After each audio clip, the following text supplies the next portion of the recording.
Have you ever done this? You spend the whole day eating healthy. You follow your plan, you feel proud of yourself, and then later on that night, you find yourself eating everything in sight. Or maybe you started a business 3 different times and you quit 3 different times right before success was about to happen. Or maybe you found yourself in a healthy relationship, only to create problems where there weren't any. Most people call this self-sabotage. But after spending years coaching hundreds of people through weight loss, emotional eating, habit change, and personal transformation, I noticed something. The people who struggle most with self-sabotage, they're not lazy, they're rarely unmotivated, and they usually have success in certain areas of their life. But in certain areas, they're fighting with something much deeper. They're fighting the way their brain has been wired to keep them familiar. Because here's the truth, your brain is not designed to make you successful. Your brain is designed to keep you predictable. And those are 2 very different things. So in today's episode, I'm going to break down the actual science of self-sabotage. We're going to talk about the neuroscience as to why you keep returning to old habits, why change can feel so uncomfortable when it's the thing that you want the most, and why your identity has more influence over your behaviors than your goals ever will. And when you stay with me until the end, I'm going to reveal to you the very change that you can make starting today to reverse your self-sabotage and follow through on what you want most in your life. As a life coach, I've helped hundreds of men and women overcome some of the biggest challenges in their life: relationship challenges, anxiety, emotional eating, habit change, and personal transformation. What comes up the most when people are going after a big goal is this thing we call self-sabotage. And I know this because I've done it too in many areas of my life. For years, I thought that my struggle was with food. I thought the problem was willpower. I thought the problem was I needed more discipline. I thought the problem was I just needed to try harder and there was probably something wrong with me. But what I didn't understand was that every time that I was trying to become the person that I desperately desired to be, a part of me got very uncomfortable. So when it came to my weight loss and overeating, I would follow my plan. I would lose the weight. I'd start trusting myself. And then, just like clockwork, I'd find a reason to stop. I'd tell myself, well, I deserve a treat. I've been good the past few months. I'll get back on it when I get back from this vacation. And in those moments, it felt completely reasonable to take a break, to stop, to revert back. And that's the fascinating thing about self-sabotage. When you're inside of it, when you're telling yourself these thoughts and you're feeling that permissive emotion, it doesn't feel like self-sabotage. It feels justified, logical, even a feeling of deserving. And that's what set me down this rabbit hole of trying to understand why intelligent, very capable human beings, even high achievers and people who are in the self-development world, why they keep getting in their own way. And what I discovered changed everything. Now, before we get into the science, let's talk about what self-sabotage actually is. Most people think that self-sabotage is when you intentionally ruin your progress, but I don't actually think that's what's happening at all. Self-sabotage is a self-protection disguised as self-sabotage. It's when one part of you wants to change, but the other part of you, a very unconscious part of you, is desperately trying to make you feel what is familiar. Think about the person who follows their meal plan all day long and then they overeat and eat way more than they need to at nighttime. Or the person who posts online every day but then suddenly disappears for 3 months. Or the person who says that they want a relationship but keep choosing emotionally unavailable partners. On the outside, it looks irrational, but beneath it, your brain is trying to bring you back into what feels normal. And this is where the science gets really interesting. If you follow me on the podcast for a while, or if you've been watching my YouTube videos, you've probably heard me talk about this one before, and that's your reticular activating system. Your RAS decides what gets your attention. Think of it like a search engine. If you buy a blue vehicle, suddenly you see blue vehicles everywhere. Not because there's more blue vehicles, but because your brain is now looking for them. And the same thing happens with your identity. And this is primarily what your reticular activating system is doing on a day-to-day basis. So if you believe I'm an overeater, I think about food all of the time, your brain starts to look for that evidence. If you think I'm not disciplined, your brain's going to remind you day after day and find clues and evidence that that's true about you. Even if there's more evidence throughout your day that you are a disciplined person, it's always going to get filtered through the lens of I'm not a disciplined person. So your RAS reinforces the identity that you believe about yourself. Your brain is constantly asking, how do I prove who I already think I am? And this is why it feels hard to change. This is why, even though you would like to have the identity as a neat, tidy, organized person, your brain's gonna reflect back to you your old identity of being disorganized, untidy, and messy. The second concept is called predictive coding. And this concept completely changed how I think about behavior. Most people think that your brain reacts to reality. But neuroscience suggests that your brain is actively predicting what your reality will be all of the time. So in other words, your brain isn't responding to what is actually happening around you. It's constantly making predictions based on past experiences. So let's say somebody has spent the last 20 years believing I'm just somebody who can't lose weight, and then they lose 20 pounds. Well, now they're entering unfamiliar territory. Their goals say one thing, I want to lose this weight and I want to keep it off forever, but their internal model says something completely different. The brain is still predicting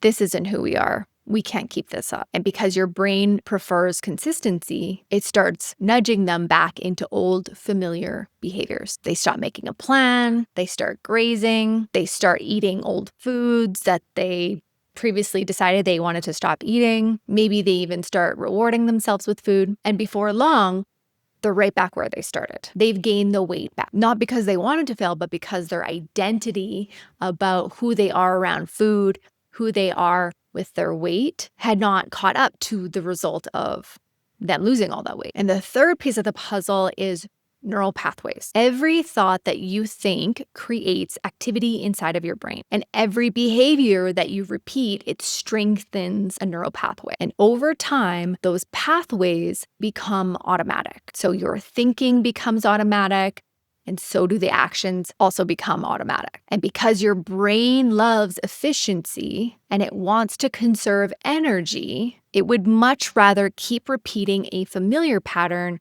than create a new one, because that would require more effort. And so this is why so often you say, I don't know why I keep doing this. But when we look closer, we can see that they practice that behavior thousands of times. You've practiced quitting. You've practiced people pleasing. You've practiced procrastinating or emotional eating. And the more that something is practiced, the more automatic it becomes. The good news is that this doesn't mean that you're broken. It doesn't mean that it's irreversible for you because of your age and because they've been practiced for more years than others. It means that you've gone really good at practicing a pattern that no longer serves you.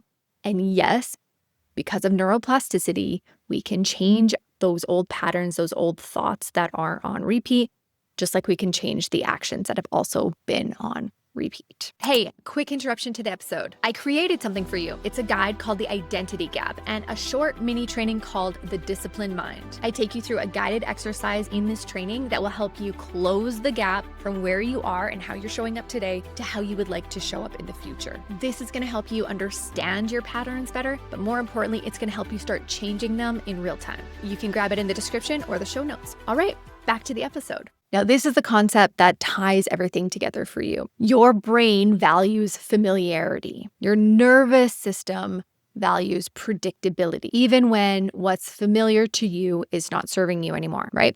This is why people stay in jobs that they hate. They do that because it's familiar. People stay in relationships that aren't healthy, but they do that because it's familiar. People stay in anxiety because it's familiar. People stay in patterns that keep them stuck because those patterns feel normal to them. The brain, the default and the unfortunate thing is that it would prefer familiar pain over unfamiliar growth. And that's why change can feel so uncomfortable. And the default is to think that because something feels unfamiliar, then it must be wrong, but the opposite is usually true. Discomfort is the evidence of you leaving behind an old identity. And some people mistake that discomfort as I must be going in the wrong direction because it feels hard, because there's so much doubt, there's so much disappointment, there's so much fear, right? You assume that something has gone wrong. It's like what I always say, discomfort is the currency towards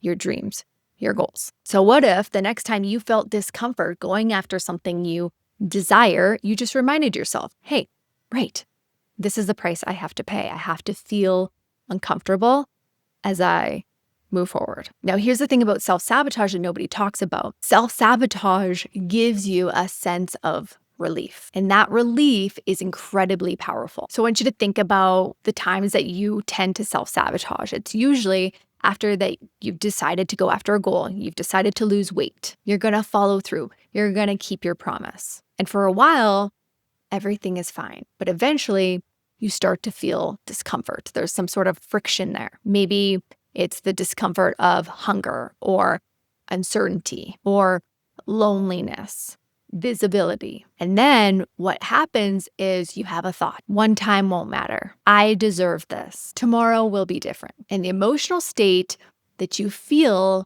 is permissiveness. And the self-sabotaging behavior that follows usually seems pretty reasonable. You're going to go eat the food, skip the workout, stop posting the content, text the ex-boyfriend that you promised you'd never speak to again, the one who broke your heart, the one who disappointed you over and over again, the one you swore you were finally done with. And then when you do this, something very interesting happens. Relief, not happiness, not fulfillment, not peace, but relief. And what your brain says is, oh, it worked. The pressure, the discomfort, all of that seems to go away. And from a psychological perspective, this is called negative reinforcement. The behavior removed an uncomfortable emotion. And because it removed the discomfort, the brain is more likely to repeat that behavior in the future. This is one of the reasons why self-sabotage can become such a powerful cycle. The brain isn't necessarily chasing the food. Your brain is chasing relief. It is the relief that comes from returning to something that feels familiar. And the fascinating part is that the relief comes before the behavior is even completed. So the moment that you decide, forget it, I'm going to start on Monday, the moment that you say that to yourself, the relief comes. That's before you eat the bag of Doritos. The discomfort drops, and then your brain gets reinforced that this is how we feel comfortable. The unfortunate thing is that every time that you escape discomfort and you choose temporary relief, you strengthen the identity that you're trying to leave behind. And on the flip side, the more that you stick with the discomfort instead of trying to escape from it, you strengthen the identity that you're trying to become. So thousands of years before neuroscience, the Bible said, as a man thinks, so is he. What that means is what you repeatedly think will shape what you repeatedly feel. And what you repeatedly feel, the emotions that you repeatedly feel, is going to shape what you repeatedly do, which is your actions. And the actions that you repeatedly take will shape who you are. Your identity is not created in a single moment. It's created through repetition. And with your conscious thinking and feeling and doing, you can change your identity. This is why I believe that self-sabotage is rarely a discipline problem. It's rooted in the identity that you have, because every behavior that you have is trying to stay congruent with who you believe that you are. And until identity changes, your behavior will always reflect your original beliefs true. So all that means is you can set goals all day long, but if your identity remains unchanged, your brain will constantly try to pull you back to what feels familiar, even if what feels familiar is ultimately not in your best interest. That's why lasting change isn't about actions. It's about gathering evidence for a new identity. It's about teaching your brain and your nervous system that this new version of you that you're stepping into is safe, because when identity changes, everything changes. And if you are interested in doing that work, you should definitely come check out my Disciplined Mind Accelerator, where I'm going to work with you for 10 weeks to help you step into the next version of yourself, the new identity, the new mindset, the disciplined mind that you need in order to withhold that new identity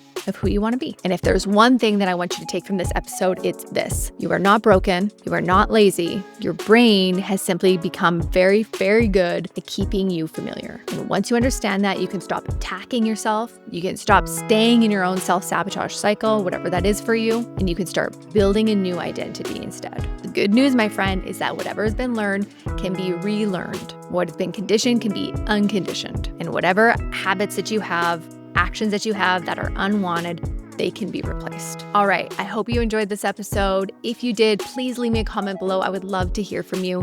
Don't forget to hit subscribe. And if you enjoyed this, check out these 2 videos. They're going to help you, and we're going to go a little bit deeper on these topics. I'm looking forward to next week's episode. I will see you then. Goodbye.